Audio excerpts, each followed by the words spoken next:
ตาเธอจากวันนั้นจากที่เราเจอกันแค่ครั้งเดียวเปลี่ยนชีวิ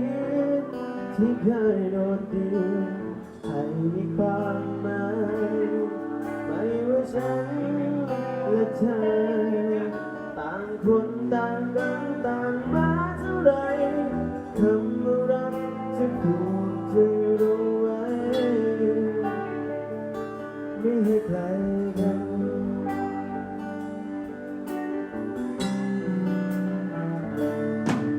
จากที่เคยช้าก็หวั่นไหวจากเป็นคนอื่นใครก็คุ้นเคยสิ่งที่ฉันไม่เข้าใจเลยเธอบอกกันให้รู้เปลี่ยนชีวิตฉันไปอยากอยู่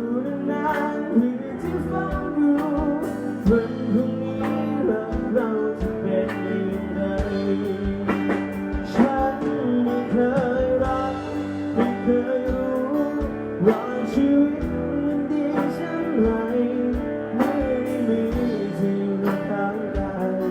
ไม่ได้มีเธออยู่ข้างกายฉันมองชีวิต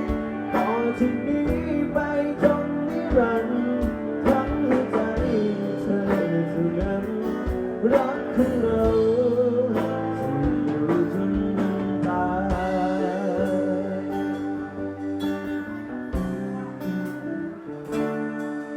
จะเป็นคนดูแลเมื่อเธอล้มจะเป็นลมบอกเธอเมื่อร้อนใจกี่ปัญหามากมายยังไงเรามีกันอีกแอนต่อไปนี้สัญญาจะเกิดอะไรกับเธอแล้วแต่คนคนนี้ไม่มีวันจะหายไปฉันไม่เคยรักไม่เคยรู้ว่าชีวิตมันดีเช่นไรไม่ได้มีเธออยู่ข้างกายไม่ได้มีเธออยู่ข้างกายฉันมองชีวิตต่อจากนี้ไปจนนิรันดร์ทั้งหัวใจมีเธอเท่านั้นรักของเราจะอยู่จนวันตาย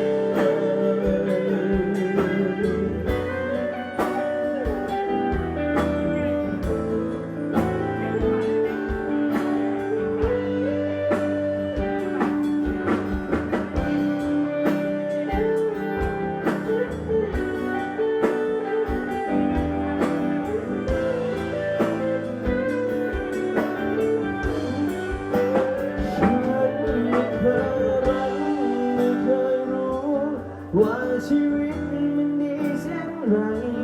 เมื่อได้มีบางคนข้างกายเมื่อได้มีเธออยู่ข้างกายฉันบอกชีวิตต่อจากนี้